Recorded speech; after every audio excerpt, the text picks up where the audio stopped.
ফজরের নামাজ বহুতই দামি নামাজ। প্রিয় ভাই, একটু মনোযোগ দিয়ে শোনো। সবার কাছে অনুরোধ করছি, বিশেষ করে নওজোয়ান ছেলেরা, তোমরা শোনো ভাই, নিজের জীবনের কদর করে শোনো। তোমার ভালোর জন্য বলছি ভাইয়া। তো আগার মেয়েরা নিহি বনতা না বন আপনা, তো তুমি যদি কারো কোনো উপকার নাই করো, নিজের ভালো তো করো, নিজের কল্যাণ তো করো ভাইয়া। আপনা তো বান, এটা আল্লামা সৈয়দ আবুল হাসান আলী নদভী রহমতুল্লাহ বলতেন যে, হে যুবক, কারো ভালো যদি নাই করতে পারো, করো না, কমপক্ষে নিজের ভালো করো, নিজের কল্যাণ করো। নিজেরে কেন নষ্ট করে দিবা? নিজেরে কেন বরবাদ করে দিবা? সারা রাত তোমরা যারা না মোবাইলে ছবি দেখো, নাচ গান দেখো, প্রিয় ভাই, শেষ পর্যন্ত কোথায় গিয়ে থামবা? তোমার এই লিপ্সা, তোমার এই যৌন তাড়না, তোমার এই অসভ্য রুচি কোথায় গিয়ে থামবা? কত নারী দেখলে থামবা? কত উলঙ্গ ছবি দেখলে শেষ হবে? কত অসভ্য নারী দেখলে শেষ হবে ভাইয়া? একদিন বেলা শেষে মনে পড়বে, আমার পেছনের জিন্দেগিটা ভুল ছিল, অন্ধকার ছিল, আমি ক্ষতি করছি নিজের। শারীরিক সক্ষমতা দুনিয়াতেও নষ্ট হবে, আখিরাতটাও বরবাদ। এজন্য তো বলতেছিলাম, এই ফজরের নামাজ অত্যন্ত গুরুত্বপূর্ণ নামাজ। কোরআন শরীফে আছে, আল্লাহ তাআলা সরাসরি বলছে, এই ওয়াল ফজরি, এই সূরার প্রথম আয়াত ওয়াল ফজর, আল্লাহ বলছে, বান্দা আমি আল্লাহ কসম করছি ফজরের ওয়াক্তের। তাহলে ফজরের ওয়াক্ত আল্লাহর কাছে দামি ওয়াক্ত, এই জন্য আল্লাহ তাআলা সরাসরি ফজরের ওয়াক্তের কসম করেছে। কসম কোরআন শরীফে আছে, আল্লাহ তাআলা বলেন, ইন্না কুরআনাল ফজরি কানা মাশহুদা, নিশ্চয়ই ফজরের ওয়াক্ত আমার সমাবেশের সময়। ফজরের ওয়াক্তকে আল্লাহ কোরআনে বলছে ফজরের নামাজ সমাবেশের নামাজ। সমাবেশ কি? হাদিসে আছে, আল্লাহর নবী সাল্লাল্লাহু আলাইহি ওয়াসাল্লাম বলেন, সারা রাত আল্লাহর এই জমিনের মধ্যে কোটি কোটি ফেরেশতা এই পৃথিবীতে মানুষের আল্লাহর পক্ষ থেকে বিভিন্ন খেদমত করে, পাহারাদারি করে, এই জমিনে দায়িত্ব আদায় করে। কোটি কোটি ফেরেশতা আছে আমাদের চারদিকে আছে। আমাদের ডান কাঁধে বাম কাঁধে যে দুইজন ফেরেশতা লেখে, ওনারা ছাড়াও কিন্তু আমাদের সাথে আরো ফেরেশতা আছে। লাহু মুআক্কিবাতুম মিন বাইনি ইয়াদাইহি ওয়া মিন খালফিহি, এই কোরআন শরীফে আছে। আল্লাহ তাআলা বলেন, আমার পক্ষ থেকে পাহারাদার তদারকি ফেরেশতা আমার বান্দার সামনেও আছে, পিছনেও আছে। ইয়াহফাজুনাহু মিন আমরিল্লাহ, আমি আল্লাহর হুকুমে আমার বান্দাকে, তারা এই ফেরেশতারা আমার বান্দাকে হেফাজত করে। তাহলে এরা তো হলো দুইজন লেখে, এরা ছাড়াও আমাদের সাথে আরো ফেরেশতা আছে। এই মানুষের চতুষ্পদ জন্তু যেগুলো মানুষ পালে, এগুলোর কাছে ফেরেশতা আছে।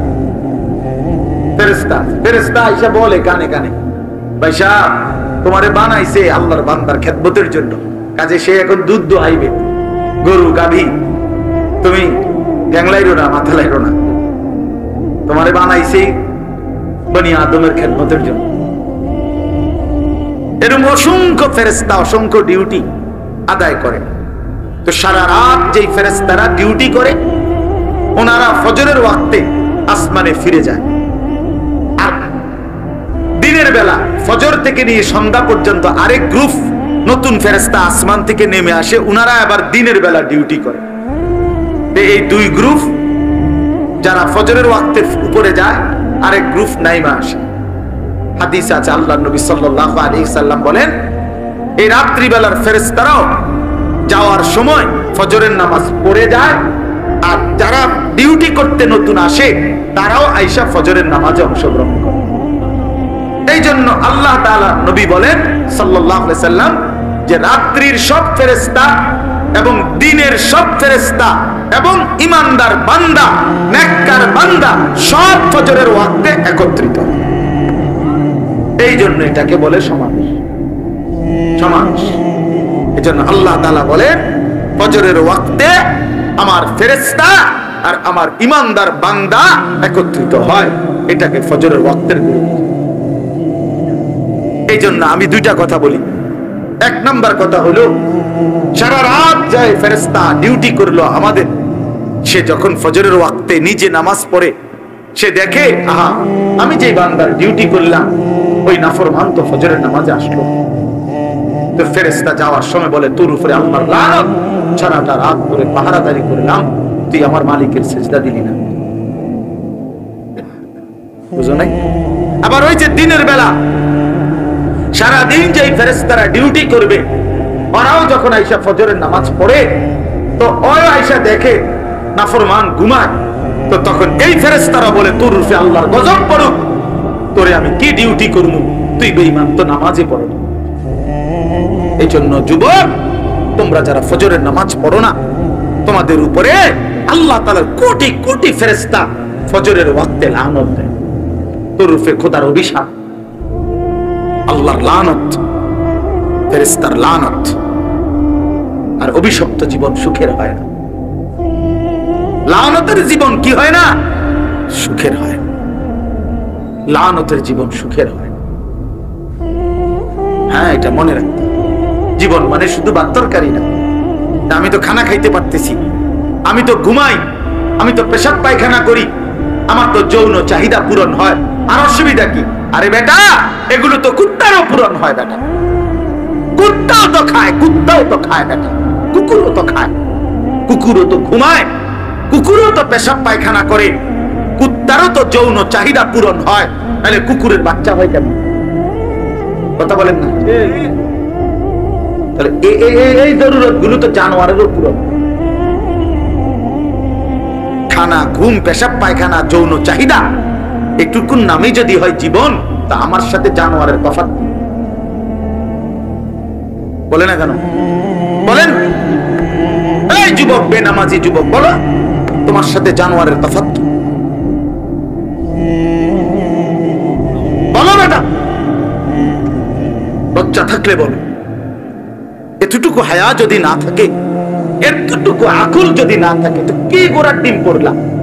যাই পড়ছো, কিছু তো পড়ছো, জেনারেল পড়াই পড়ো না তো? তুমি না কিছু পড়ালেখা করছো বলে, তুমি না কিছু ক্লাস পড়লা, কি পড়লা ভাইয়া? মালিক চেনো না, মুনিব চেনো না, আখলাক চেনো না, আল্লাহর গোলামি চেনো না, কি শিখলাম? আপনাদের বাবাদেরকেও বলি, আপনারা আপনাদের ছেলেকে, বেনামাজি সন্তানকে বলেন না, কি শিখাইলেন? কি শিখাইলেন? কি শিখাইলেন? কারো ফিকির নাই। স্ত্রী সন্তান এদের দিন নিয়া, নামাজ নিয়া, বউটা কোনোদিন পর্দা করে না, বেটার কোনো আওয়াজে নাই।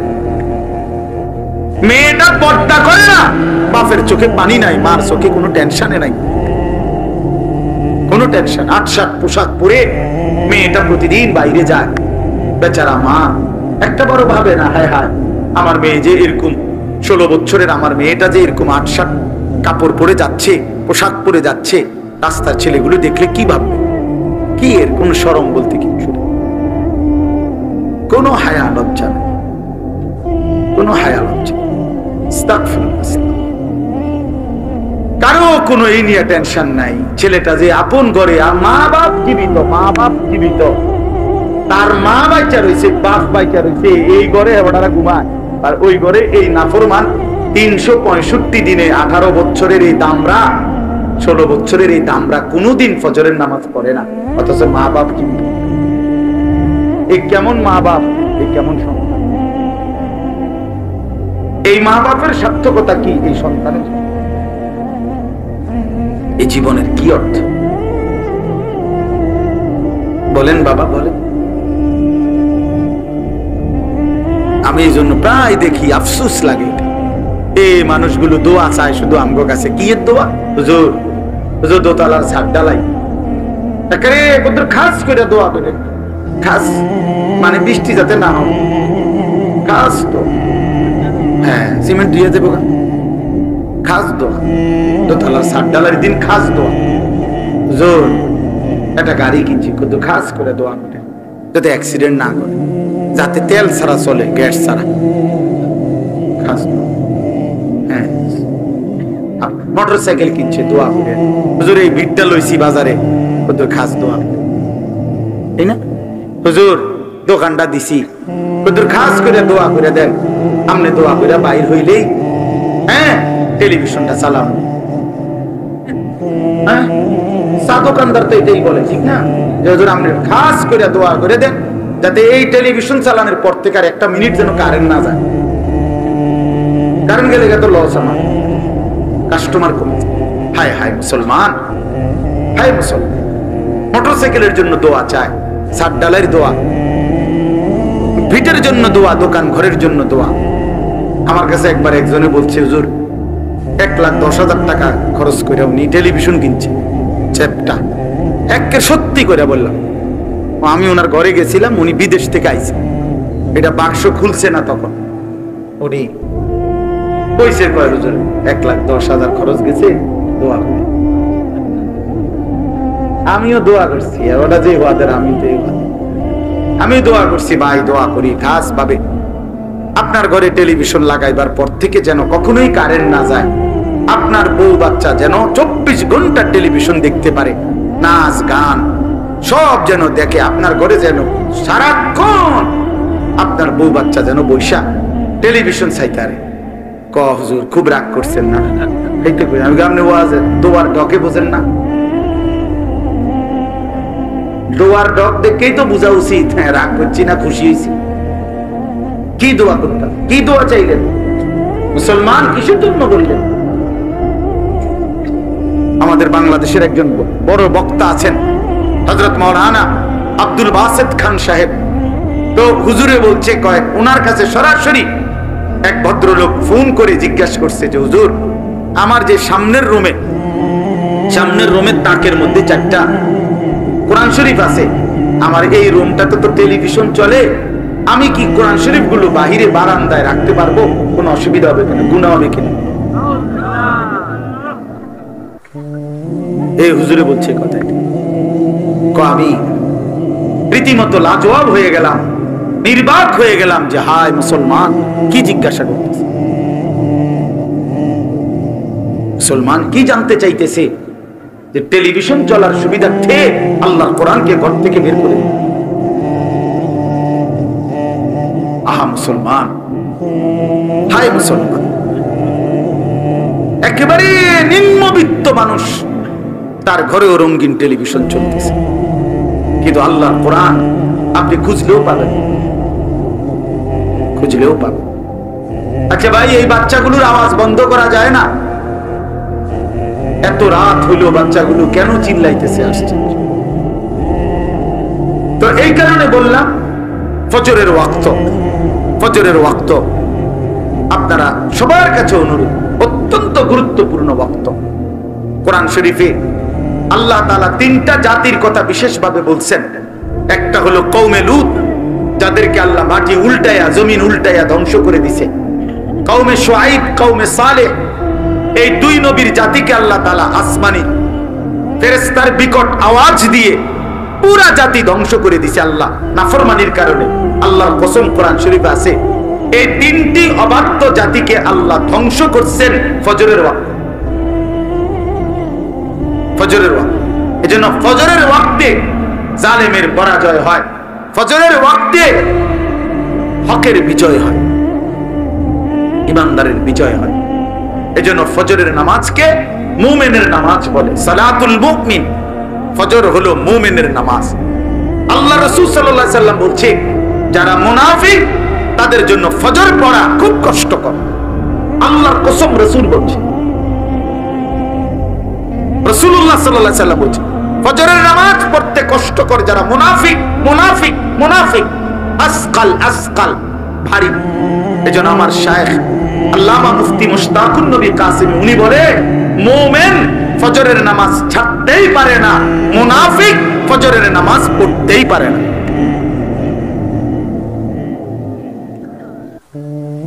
এজন্য খামখেয়ালি করেন না, ফজরের নামাজ বহুত গুরুত্বপূর্ণ। আমাদের নবী সাল্লাল্লাহু আলাইহি সাল্লাম রবিউল আউয়াল মাসের সোমবারে সর্বশেষ উম্মতকে, নবীর সাহাবীদেরকে মসজিদে ফজরের নামাজের সময় দেখে পুরা মসজিদ ভরা দেখে খুশি হয়েছিলেন এবং নবীজি চোখের পানি ফেলে কাঁদছিলেন। আর আয়েশা রাদিয়াল্লাহু তাআলা আনহাকে বলছিলেন, নবীজি ফজরের নামাজে সেদিন ইন্তেকালের দিন যেতে পারেন নাই, এত অসুস্থ ছিল। তো হুজরাত থেকে তাকায় তাকাইয়া দেখছে সাহাবীরা ফজরের নামাজ পড়তেছে, সবাই মসজিদ ভরা। সেদিন নবীজির সোমবার, রবিউল আউয়ালে নবীজি চোখের পানি ফেলছিলেন আর বলছিলেন, আয়েশা, আমার 23 বছরের মেহনত সার্থক। 23টা বছর আমি চোখের পানি ফেলছি, রক্ত ঝরিয়েছি, তায়েফে পেটে পাথর বাঁধছি, বিনিময়ে আমি যেমনটা চেয়েছি আমার সাহাবীদেরকে তেমন দেখলাম। ফজরের ওয়াক্তে মসজিদ ভরা দেখলাম। এরপরেই নবীজি আল্লাহর কাছে বলছে, আল্লাহ, আল্লাহুম্মা রফিকাল আলা, আপনি বন্ধুর কাছে আমি যেতে চাই। সেদিন জোহরের আগেই সোমবার দিন আল্লাহ রাসূল সাল্লাল্লাহু আলাইহি ওয়াসাল্লাম ইন্তেকাল করেছেন। এটাই বিশুদ্ধ ইতিহাস। এজন্য নবী সাল্লাল্লাহু আলাইহি ওয়াসাল্লাম উম্মতকে শেষ কোন নামাজে দেখছেন? সবাই বলেন, সবাই বলেন। সেই উম্মত যখন আমলনামা নিয়ে নবীর সামনে যাবে আর আল্লাহ রসুলের হাতে নিজের আমলনামা তুলে দিবে, ইয়া রাসূলুল্লাহ, এই যে আমার আমলনামা, আপনি আমার জন্য একটু সুপারিশ করেন। আল্লাহর কসম, নবীজি সাল্লাল্লাহু আলাইহি ওয়াসাল্লাম তখন তাকিয়ে দেখবে আর দেখবে পৃষ্ঠার পর পৃষ্ঠা, বছরের পর বছর নামাজ নাই, ফজরের নামাজ 5 ওয়াক্ত নামাজ নাই, 40 বছর সুদ খাইছে, 30 বছর ধরে মিথ্যা বলছে, হায়াতের 60 বছর, অথচ অনবরত প্রতিনিয়ত বিড়ি সিগারেট খাইয়া গেছে। 60 বছর বয়স, চা দোকানে আড্ডা দিছে, নাটক সিনেমা নর্তকীর ছবি দেখছে, কথায় কথায় মিথ্যা বলছে, গালিগালাজ করছে। আল্লাহর কসম বন্ধু, কিতাবের মধ্যে আছে, নবীজি চোখের পানি ফেলে দিবেন, বলবেন, উম্মত, কি আমলনামা নিয়ে আসলাম? এটাই শ্রেষ্ঠ নবীর, শ্রেষ্ঠ উম্মতের আমলনামা। তুমি জানো উম্মত, আমি 23টা বছর উম্মত তোমাদের জন্য আমি দিবা নিশি কাঁদছি উম্মত। আম্মা জান আয়েশা রাদিয়াল্লাহু তাআলা আনহা বলছেন, এশার নামাজের পরে নবী দাঁড়াইছে ফজরের আজান পর্যন্ত উম্মতের জন্য এক দাঁড়ানোতে চোখের পানি ফেলে কাঁদছে। নবীজি বলবেন, ভাইয়া উম্মত, আমি 23টা বছর কেঁদেছি, সারা রাত কাঁদছি তোদের জন্য। তায়েফের পাথরের আঘাতে আমার পিঠটা চালনির মতো ছিদ্র ছিদ্র হয়ে গেছে। উহুদের দান করা শহীদ, এই রক্তাক্ত শরীর নিয়ে আমি উহুদের ময়দানে বেহুশ হয়ে পড়েছিলাম। ক্ষুধার কষ্টে আমি পেটে 2টা পাথর বাঁধছিলাম। আমার ঘরের চুলায় 3 মাস আগুন চলে নাই। এত রক্ত, এত চোখের পানি, এত ক্ষুধার কষ্ট বিনিময়ে উম্মত এই আমলনামা,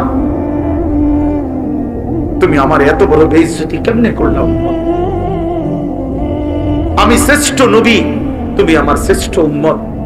আমি সেই শ্রেষ্ঠ উম্মতের আমলনামা নিয়ে আমার মতো এত বড় নবী আমি আমার মালিকের সামনে কেমনে দেখাবো?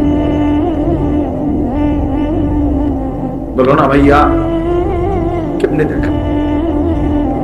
তুমি যদি রাসূলের চোখের পানি ঝরাও তো তোমারে মুক্তি দিবে কে?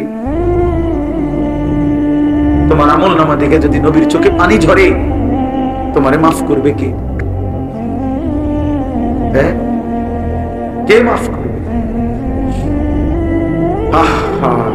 এত বড় বেইজ্জতি রাসূলকে কইরেন না ভাই, কইরেন না। নবীজি সাল্লাল্লাহু আলাইহি ওয়াসাল্লাম কষ্ট পাবে, বলবে, উম্মত, আমি অনেক কষ্ট করছি, জানো না উম্মত? 3 দিন ক্ষুধার্ত থাইকা নবী আবু বকর ওমরকে নিয়ে, আমি নিজে হাদিসে পড়ছি, 3 দিনের ক্ষুধার্ত থাকার পরে 2টা খেজুর আর একটু পানি পান করছে। এরপরেও বলছে, ওমর, আল্লাহর কসম, এইটুকুর জন্য হাশরের ময়দানে আল্লাহর কাছে জবাবদিহি করতে হবে। এই 2টা খেজুর আর একটু পানির জন্য, অথচ 3 দিনের ক্ষুধার্ত। এই জন্য ইনশাআল্লাহ সবাই নিয়ত করি আজকে এই রাত গভীরে যে আমরা ফজরের নামাজ পড়ব। বলো না বাবা, ছেলেরা বলো, ভাই নিয়ত করো, বাপ নিয়ত করো, ফজরের নামাজ বিজয়ের নামাজ, ফজরের নামাজ ইনকিলাব, ফজরের নামাজ বিজয়ের নামাজ, ফজরের নামাজ ইমানদারের নামাজ। তোমরা যদি নিয়ত করতে পারো যে ইনশাআল্লাহ ফজরের নামাজ পড়বা, পড়তে চেষ্টা করো, আমি বিশ্বাস করো, আমি বললাম আগামী দিনে ইমাম মাহদীর পক্ষে তোমরা লড়তে পারবা ইনশাআল্লাহ। সারা পৃথিবীর মধ্যে, সারা পৃথিবীতে মাসলুমের বিজয় হচ্ছে, সারা পৃথিবীতে ঈমানের জয় জয়কার। আলহামদুলিল্লাহ। জানো না বন্ধু, পৃথিবীর দৃশ্যপট বদলে যাচ্ছে, পৃথিবীর পুরো হিসাব কিতাব বদলে গেছে, বদলে গেছে পৃথিবীর হিসাব। মাসলুমের বিজয় হচ্ছে, ঈমানদারের বিজয় হচ্ছে। 54 বছর একটানা এক জালেম শাসক বাপ পুত দুইজনে মিলে ইসলামের গুরুত্বপূর্ণ, অত্যন্ত ফজিলতপূর্ণ একটি দেশ সিরিয়া, শাম দেশ, যেখানে 54 বছর ধরে একটানা বাপ আর পুত দুইজনে মিলে জালেম জুলুমের শাসন কায়েম করেছিল। লক্ষ লক্ষ লক্ষ মুসলমানের রক্তে সিরিয়ার জমিন ভাসায় দিছিল, লাখ লাখ মুসলমানকে বন্দী করেছিল। সেই সিরিয়ার জালেম স্বৈর শাসক ফ্যাসিস্ট ওই জালেম গত 8 ডিসেম্বর, এই ডিসেম্বর মাসের 8 তারিখ, সেও ওইখানে ইমানদার মুজাহিদিনদের আক্রমণের মুখে ওই বেঈমান ওই নাফরমানেও সে নিজ দেশ ছেড়ে পালায় গেছে, পালায় গেছে। শোনেন নাই আপনারা? এই 8 তারিখ নতুন উইকেট পড়ছে, জানেন না? হ্যাঁ, নতুন উইকেট পড়ছে 8 তারিখ। ইতিমধ্যে 2 উইকেট পড়ে গেছে। 5ই আগস্ট 1 উইকেট পড়ছে, আর 8ই ডিসেম্বর 2য় উইকেট পড়ছে। 2024 উইকেট পড়ার বছর। এবছর বোলিং ভালো হইছে, এবছরের বোলিং ভালো হইছে। ইনশাআল্লাহ আগামী উইকেট পড়বে ইনশাআল্লাহ। সামনের উইকেট নেতানিয়াহু, ইসরায়েলের ওই বেঈমান, ইসরায়েলের ওই কুত্তা, ইসরায়েলের ওই প্রধানমন্ত্রী, ইনশাআল্লাহ আগামী উইকেট তারটা পড়ে যাবে ইনশাআল্লাহ। দেখবা, শুনবা যুবক, ইমানদার শুনবা তোমরা, যে আগামীর যে কোনো দিন এই নেতানিয়াহু পলাইবে ইনশাআল্লাহ, পালাবে ইনশাআল্লাহ।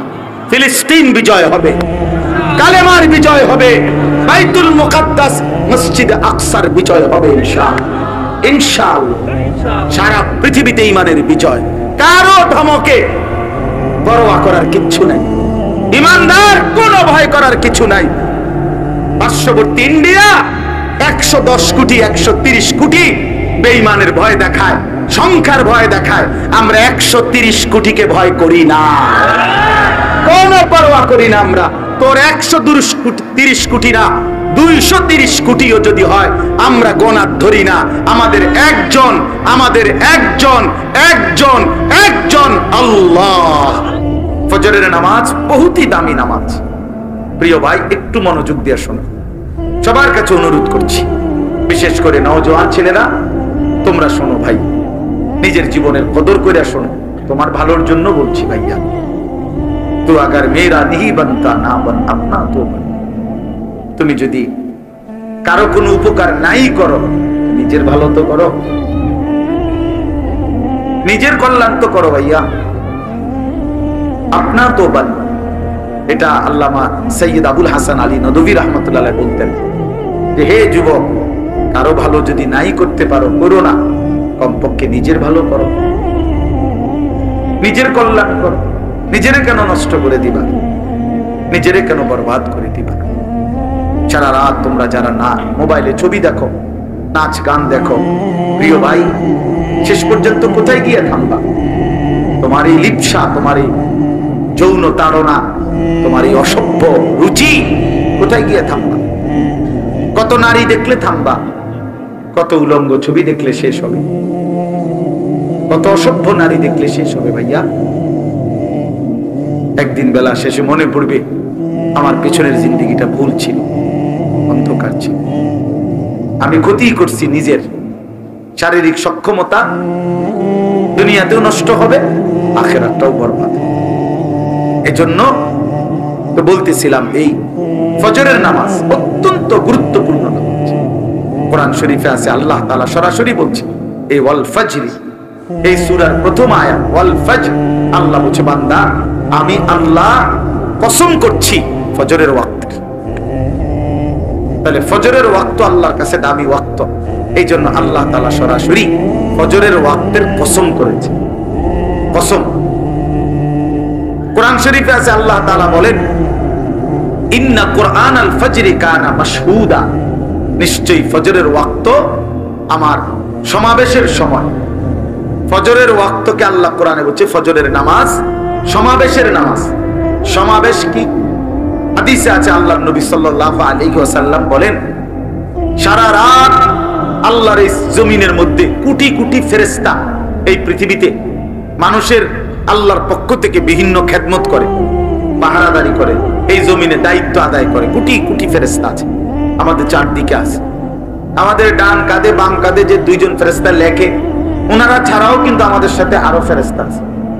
লাহু মুআক্কিবাতুম মিন বাইনি ইয়াদাইহি ওয়া মিন খালফিহি, এই কোরআন শরীফে আছে। আল্লাহ তাআলা বলেন আমার পক্ষ থেকে পাহারাদার তদারকি ফেরেশতা আমার বান্দার সামনেও আছে, পিছনেও আছে।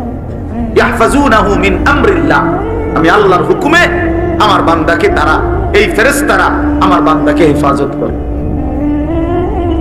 তাহলে এরা তো হলো দুইজন লেখে, এরা ছাড়াও আমাদের সাথে আরো ফেরেশতা আছে। এই মানুষের চতুষ্পদ জন্তু যেগুলো মানুষ পালে, এগুলোর কাছে ফেরেশতা আছে।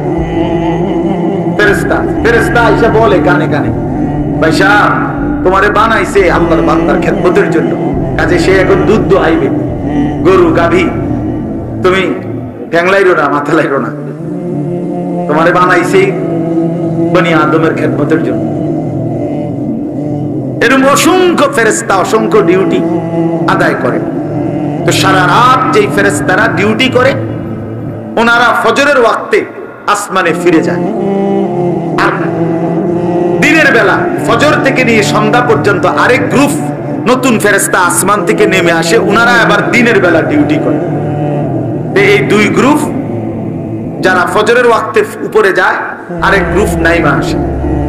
হাদিস আছে আল্লাহর নবী সাল্লাল্লাহু আলাইহি সাল্লাম বলেন, এই রাত্রি বেলার ফেরেশতারাও যাওয়ার সময় ফজরের নামাজ পড়ে যায়, আর যারা ডিউটি করতে নতুন আসে তারাও আয়েশা ফজরের নামাজে অংশগ্রহণ করে। এই জন্য আল্লাহ তাআলা নবী বলেন সাল্লাল্লাহু আলাইহি সাল্লাম যে রাত্রির সব ফেরেশতা এবং দিনের সব ফেরেশতা এবং ঈমানদার বান্দা, নেককার বান্দা সব ফজরের ওয়াক্তে একত্রিত হয়। এই জন্য এটাকে বলে সমাবেশ। সমাবেশ এই জন্য আল্লাহ তাআলা বলেন ফজরের ওয়াক্তে আমার ফেরেশতা আর আমার ঈমানদার বান্দা একত্রিত হয়, এটাকে ফজরের ওয়াক্তের গুরুত্ব। এই জন্য আমি দুইটা কথা বলি।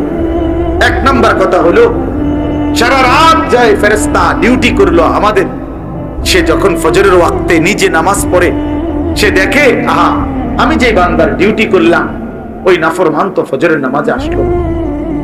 তো ফেরেশতা যাওয়ার সময় বলে, তোর উপরে আল্লাহর লানত, সারাটা রাত ধরে পাহারাদারি করলাম, তুই আমার মালিকের সিজদা দিলি না।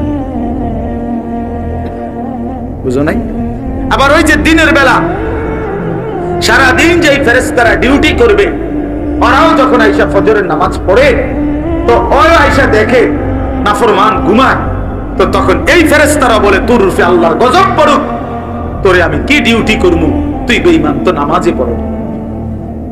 এই জন্য যুবক, তোমরা যারা ফজরের নামাজ পড়ো না, তোমাদের উপরে আল্লাহ তাআলার কোটি কোটি ফেরেশতা ফজরের ওয়াক্তে লানত দেয়। তোর উপরে খোদার অভিশাপ, আল্লাহর লানত, ফেরেশতার লানত। আর অভিশপ্ত জীবন সুখের হয় না, লানতের জীবন কি হয় না, সুখের হয়। লানতের জীবন সুখের হয়। হ্যাঁ, এটা মনে রাখতে হবে। জীবন মানে শুধু ভাত তরকারি না। আমি তো খানা খাইতে পারতেছি, আমি তো ঘুমাই, আমি তো পেশাব পায়খানা করি, আমার তো যৌন চাহিদা পূরণ হয়, আর অসুবিধা কি? আরে বেটা, এগুলো তো কুত্তারও পূরণ হয় বেটা। কুত্তাও তো খায়, কুত্তাও তো খায় বেটা, কুকুরও তো খায়, কুকুরও তো ঘুমায়, কুকুরও তো পেশাব পায়খানা করে, কুত্তারও তো যৌন চাহিদা পূরণ হয়, তাহলে কুকুরের বাচ্চা হয় কেন? কথা বলেন না? এই জরুরত গুলো তো জানোয়ারেরও পূরণ। খানা, ঘুম, পেশাব পায়খানা, যৌন চাহিদা, একটুকুন নামই যদি হয় জীবন, তা আমার সাথে জানোয়ারের তফাৎ। বলে না কেন? বলেন। এই যুবক, বেনামাজি যুবক, বলো তোমার সাথে জানোয়ারের তফাৎ কি? বলো বেটা, লজ্জা থাকলে বলো। এতটুকু হায়া যদি না থাকে, এতটুকু আকল যদি না থাকে, তো কি গোড়ার ডিম পড়লা? যাই পড়ছো কিছু তো পড়ছো, জেনারেল পড়াই পড়ো না তো তুমি না কিছু পড়ালেখা করছো বলে, তুমি না কিছু ক্লাস পড়লা, কি পড়লা ভাইয়া? মালিক চেনো না, মুনিব চেনো না, আখলাক চেনো না, আল্লাহর গোলামি চেনো না, তো কি শিখলা? আপনাদের বাবাদেরকেও বলি, আপনারা আপনাদের ছেলেকে, বেনামাজি সন্তানকে বলেন না কি শিখাইলেন, কি শিখাইলেন, কি শিখাইলেন? কারো ফিকির নাই। স্ত্রী সন্তান এদের দিন নিয়া, নামাজ নিয়া, বউটা কোনোদিন পর্দা করে না, বেটার কোনো আওয়াজে নাই। মেয়েটা পর্দা করে না, বাপের চোখে পানি নাই, মার চোখে কোনো টেনশনে নাই, কোনো টেনশন। ৮-৭ পোশাক পরে মেয়েটা প্রতিদিন বাইরে যায়, বেচারা মা একটা বড় ভাবে না, হায় হায় আমার মেয়ে যে এরকম 16 বছরের আমার মেয়েটা যে এরকম ৮-৭ কাপড় পরে যাচ্ছে, পোশাক পরে যাচ্ছে, রাস্তার ছেলেগুলো দেখলে কি ভাববে? কি এর কোন শরম বলতে কিচ্ছু নেই, কোনো হায়া লজ্জা নেই, কোনো হায়া লজ্জা। কারো কোনো এই নিয়ে টেনশন নাই। ছেলেটা যে আপন ঘরে, মা বাপ জীবিত, মা বাপ জীবিত, তার মা বাচ্চা রয়েছে, বাপ বাচ্চা রয়েছে, এই ঘরে ওনারা ঘুমায়, আর ওই ঘরে এই নাফরমান 365 দিনে 18 বছরের এই দামরা, 16 বছরের এই দামরা কোনোদিন ফজরের নামাজ পড়ে না, অথচ মা বাপ জীবিত। এ কেমন মা বাপ, এ কেমন সন্তান? এই মা বাপের সার্থকতা কি? এই সন্তানের এই জীবনের কি অর্থ বলেন বাবা, বলেন। আমি এই জন্য প্রায় দেখি, আফসোস লাগে, এই মানুষগুলো দোয়া চায় শুধু আমগো কাছে। কি এর দোয়া? হুজুর, হুজুর দোতলার ছাদ ঢালাই, একেবারে ওদের খাস করে দোয়া করে, খাস মানে বৃষ্টি যাতে না হয়, খাস দোয়া। হ্যাঁ, সিমেন্ট দিয়ে দেবো, খাস দোয়া। দোতলার ছাদ ঢালার দিন খাস দোয়া।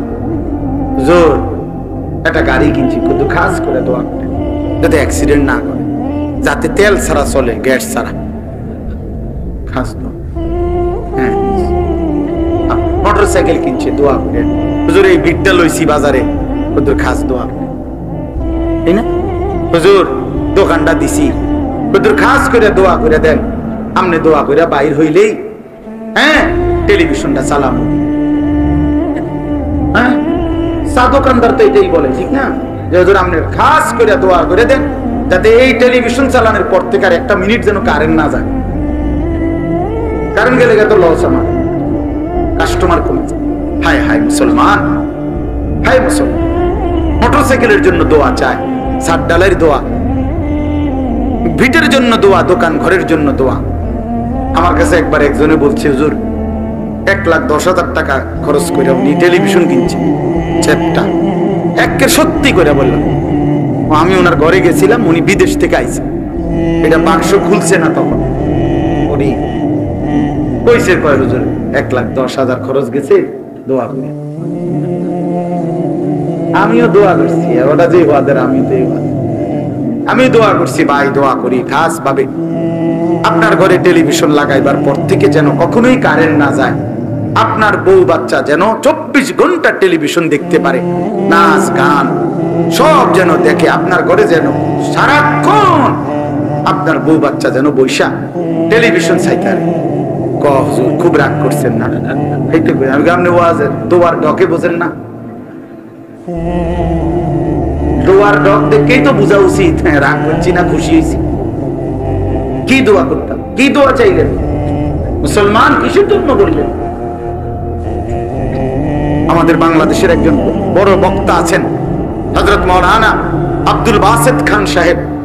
তো হুজুরে বলছে, কয় ওনার কাছে সরাসরি এক ভদ্রলোক ফোন করে জিজ্ঞাসা করছে যে হুজুর, আমার যে সামনের রুমের তাকের মধ্যে 4টা কোরআন শরীফ আছে, আমার এই রুমটাতে তো টেলিভিশন চলে, আমি কি কোরআন শরীফ গুলো বাহিরে বারান্দায় রাখতে পারবো? কোনো অসুবিধা হবে কিনা, গুনাহ হবে কিনা? এই হুজুরে বলছে কথাটা। আমি রীতিমতো লাজবাব হয়ে গেলাম, নির্বাক হয়ে গেলাম যে হায় মুসলমান কি জিজ্ঞাসা করতেছে, মুসলমান কি জানতে চাইতেছে? টেলিভিশন চলার সুবিধার্থে আল্লাহর কোরআনকে ঘর থেকে বের করে দিতে। আহা মুসলমান, হায় মুসলমান, একেবারে নিম্নবিত্ত মানুষ, তার ঘরেও রঙিন টেলিভিশন চলতেছে, কিন্তু আল্লাহর কোরআন আপনি খুঁজলেও পাবেন, খুঁজলেও পাবেন। আচ্ছা ভাই, এই বাচ্চাগুলোর আওয়াজ বন্ধ করা যায় না? এত রাত হইলো বাচ্চাগুলো কেন চিল্লাইতেছে আসছে? তো এই কারণে বললাম ফজরের ওয়াক্ত, ফজরের ওয়াক্ত আপনারা সবার কাছে অনুরোধ, অত্যন্ত গুরুত্বপূর্ণ ওয়াক্ত। কোরআন শরীফে আল্লাহ তাআলা তিনটা জাতির কথা বিশেষভাবে বলছেন। একটা হলো কওমে লূত, যাদেরকে আল্লাহ মাটি উল্টায়া, জমিন উল্টায়া ধ্বংস করে দিয়েছে। কওমে শুআইব, কওমে সালেহ, এই দুই নবীর জাতিকে আল্লাহ তাআলা আসমানি ফেরেশতার বিকট আওয়াজ দিয়ে পুরা জাতি ধ্বংস করে দিয়েছে আল্লাহ নাফরমানির কারণে। আল্লাহর কসম কোরআন শরীফে আছে, এই তিনটি অবাধ্য জাতিকে আল্লাহ ধ্বংস করছেন ফজরের ওয়াক্তে, ফজরের ওয়াক্তে। এজন্য ফজরের ওয়াক্তে জালেমের পরাজয় হয়, ফজরের ওয়াক্তে হকের বিজয় হয়, ইমানদারের বিজয় হয়। এজন্য ফজরের নামাজকে মুমিনের নামাজ বলে, সালাতুল মুমিন। ফজর হলো মুমিনের নামাজ।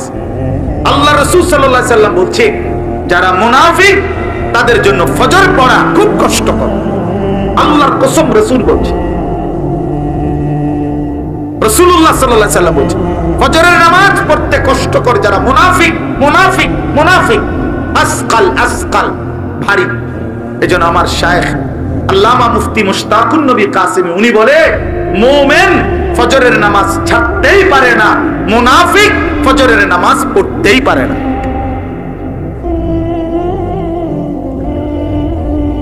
এজন্য খামখেয়ালি করেন না, ফজরের নামাজ বহুত গুরুত্বপূর্ণ।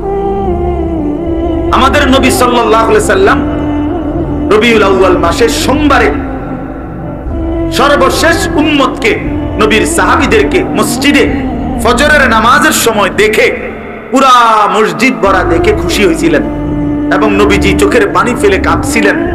আর আয়েশা রাদিয়াল্লাহু তাআলা আনহাকে বলছিলেন, নবীজি ফজরের নামাজে সেদিন ইন্তেকালের দিন যেতে পারেন নাই, এত অসুস্থ ছিল। তো হুজরাত থেকে তাকায় তাকায় দেখছে সাহাবীরা ফজরের নামাজ পড়তেছে, সবাই মসজিদ ভরা। সেদিন নবীজির সোমবার রবিউল আউয়ালে নবীজি চোখের পানি ফেলছিলেন আর বলছিলেন, আয়েশা আমার 23 বছরের মেহনত সার্থক। 23টা বছর আমি চোখের পানি ফেলছি, রক্ত ঝরিয়েছি, তায়েফে পেটে পাথর বাঁধছি, বিনিময়ে আমি যেমনটা চেয়েছি আমার সাহাবীদেরকে তেমন দেখলাম, ফজরের ওয়াক্তে মসজিদ ভরা দেখলাম। এরপরেই নবীজি আল্লাহর কাছে বলছে, আল্লাহ, আল্লাহুম্মা রফিকাল আলা, আপনি বন্ধুর কাছে আমি যেতে চাই। এই সেদিন জোহরের আগেই সোমবার দিন আল্লাহ রাসূল সাল্লাল্লাহু আলাইহি ওয়াসাল্লাম ইন্তেকাল করেছেন। এটাই বিশুদ্ধ ইতিহাস। এজন্য নবী সাল্লাল্লাহু আলাইহি ওয়াসাল্লাম উম্মতকে শেষ কোন নামাজে দেখছেন? সবাই বলেন, সবাই বলেন। সেই উম্মত যখন আমলনামা নিয়ে নবীর সামনে যাবে আর আল্লাহ রাসূলের হাতে নিজের আমলনামা তুলে দিবে, ইয়া রাসূলুল্লাহ, এই যে আমার আমলনামা, আপনি আমার জন্য একটু সুপারিশ করেন। আল্লাহর কসম নবীজি সাল্লাল্লাহু আলাইহি সাল্লাম তখন তাকিয়ে দেখবে আর দেখবে পৃষ্ঠার পর পৃষ্ঠা, বছরের পর বছর নামাজ নাই, ফজরের নামাজ 5 ওয়াক্ত নামাজ নাই, 40 বছর সুদ খাইছে, 30 বছর ধরে মিথ্যা বলছে, হায়াতের 60 বছর, অথচ অনবরত প্রতিনিয়ত বিড়ি সিগারেট খাইয়া গেছে। 60 বছর বয়স চা দোকানে আড্ডা দিছে, নাটক সিনেমা নর্তকীর ছবি দেখছে, কথায় কথায় মিথ্যা বলছে, গালিগালাজ করছে। আল্লাহর কসম বন্ধু, কিতাবের মধ্যে আছে নবীজি চোখের পানি ফেলে দিবেন, বলবেন, উম্মত এ কি আমলনামা নিয়ে আসলাম? এটাই শ্রেষ্ঠ নবীর, শ্রেষ্ঠ উম্মতের আমলনামা? তুমি জানো উম্মত, আমি 23টা বছর উম্মত তোমাদের জন্য আমি দিবা নিশি কানসি উম্মত।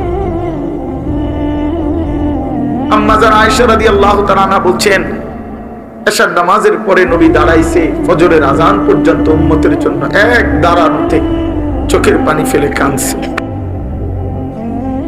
নবীজি বলবেন, ভাইয়া উম্মত, আমি 23টা বছর কেঁদেছি, সারা রাত কাঁদছি তোদের জন্য। তায়েফের পাথরের আঘাতে আমার পিঠটা চালনির মতো ছিদ্র ছিদ্র হয়ে গেছে। উহুদের দান দান করা শহীদ এই রক্তাক্ত শরীর নিয়ে আমি উহুদের ময়দানে বেহুশ হয়ে পড়েছিলাম। ক্ষুধার কষ্টে আমি পেটে 2টা পাথর বাঁধছিলাম। আমার ঘরের চুলায় 3 মাস আগুন চলে নাই। এত রক্ত, এত চোখের পানি, এত ক্ষুধার কষ্ট বিনিময়ে উম্মত এই আমলনামা, তুমি আমার এত বড় বেইজ্জতি কেমনে করলা উম্মত? আমি শ্রেষ্ঠ নবী, তুমি আমার শ্রেষ্ঠ উম্মত। আমি সেই শ্রেষ্ঠ উম্মতের আমলনামা নিয়ে আমার মতো এত বড় নবী আমি আমার মালিকের সামনে কেমনে দেখাবো? বলো না ভাইয়া, কেমনে দেখাবো? তুমি যদি রাসূলের চোখের পানি ঝরাও, তোমারে মুক্তি দিবে কে? তোমার আমলনামা দেখে যদি নবীর চোখে পানি ঝরে, তোমারে মাফ করবে কে? কে মাফ করবে? এত বড় বেইজ্জতি রাসূলকে কইরেন না, কইরেন। নবীজি সাল্লাল্লাহু আলাইহি ওয়াসাল্লাম কষ্ট পাবেন, বলবে উম্মত আমি অনেক কষ্ট করছি, জানো না উম্মত? 3 দিন ক্ষুধার্ত থাইকা নবী আবু বকর ওমরকে নিয়ে, আমি নিজে হাদিসে পড়ছি, 3 দিনের ক্ষুধার্ত থাকার পরে 2টা খেজুর আর একটু পানি পান করছে। এরপরেও বলছে, ওমর আল্লাহর কসম, এইটুকুর জন্য হাসরের ময়দানে আল্লাহর কাছে জবাবদিহি করতে হবে। এই 2টা খেজুর আর একটু পানির জন্য, অথচ 3 দিনের ক্ষুধার্ত। এই জন্য ইনশাআল্লাহ সবাই নিয়ত করি আজকে এই রাত গভীরে যে আমরা ফজরের নামাজ পড়ব। বলো না বাবা, ছেলেরা বলো, ভাই নিয়ত করো, বাপ নিয়ত করো। ফজরের নামাজ বিজয়ের নামাজ, ফজরের নামাজ ইনকিলাব, ফজরের নামাজ বিজয়ের নামাজ, ফজরের নামাজ ইমানদারের নামাজ। তোমরা যদি নিয়ত করতে পারো যে ইনশাআল্লাহ ফজরের নামাজ পড়বা, পড়তে চেষ্টা করো, আমি বিশ্বাস করো, আমি বললাম আগামী দিনে ইমাম মাহদীর পক্ষে তোমরা লড়তে পারবা ইনশাআল্লাহ। সারা পৃথিবীর মধ্যে, সারা পৃথিবীতে মাসলুমের বিজয় হচ্ছে, সারা পৃথিবীতে ইমানের জয় জয়কার, আলহামদুলিল্লাহ। জানো না বন্ধু, পৃথিবীর দৃশ্যপট বদলে যাচ্ছে, পৃথিবীর পুরো হিসাব কিতাব বদলে গেছে, বদলে গেছে পৃথিবীর হিসাব। মাসলুমের বিজয় হচ্ছে, ইমানদারের বিজয় হচ্ছে। 54 বছর একটানা এক জালেম শাসক বাপ পুত 2 জনে মিলে ইসলামের গুরুত্বপূর্ণ, অত্যন্ত ফজিলতপূর্ণ একটি দেশ সিরিয়া, শাম দেশ, যেখানে 54 বছর ধরে একটানা বাপ আর ফুত 2 জনে মিলে জালেম জুলুমের শাসন কায়েম করেছিল। লক্ষ লক্ষ লক্ষ মুসলমানের রক্তে সিরিয়ার জমিন ভাসায় দিছিল, লাখ লাখ মুসলমানকে বন্দী করেছিল। সেই সিরিয়ার জালেম স্বৈর শাসক ফ্যাসিস্ট ওই জালেম গত 8 ডিসেম্বর, এই ডিসেম্বর মাসের 8 তারিখ, সেও ওইখানে ইমানদার মুজাহিদিনদের আক্রমণের মুখে ওই বেঈমান, ওই নাফরমানেও সে নিজ দেশ ছেড়ে পালায় গেছে, পালায় গেছে। শোনেন নাই আপনারা? এই 8 তারিখ নতুন উইকেট পড়ছে, জানেন না? হ্যাঁ, নতুন উইকেট পড়ছে 8 তারিখ। ইতিমধ্যে 2 উইকেট পড়ে গেছে। 5ই আগস্ট 1 উইকেট পড়ছে, আর 8ই ডিসেম্বর 2য় উইকেট পড়ছে।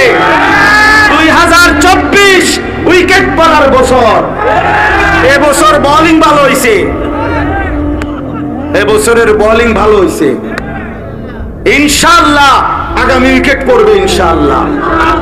সামনের উইকেট নেতানিয়াহু, ইসরায়েলের এই বেঈমান, ইসরায়েলের এই কুত্তা, ইসরায়েলের ওই প্রধানমন্ত্রী ইনশাআল্লাহ আগামী উইকেট তারটা পড়ে যাবে ইনশাআল্লাহ।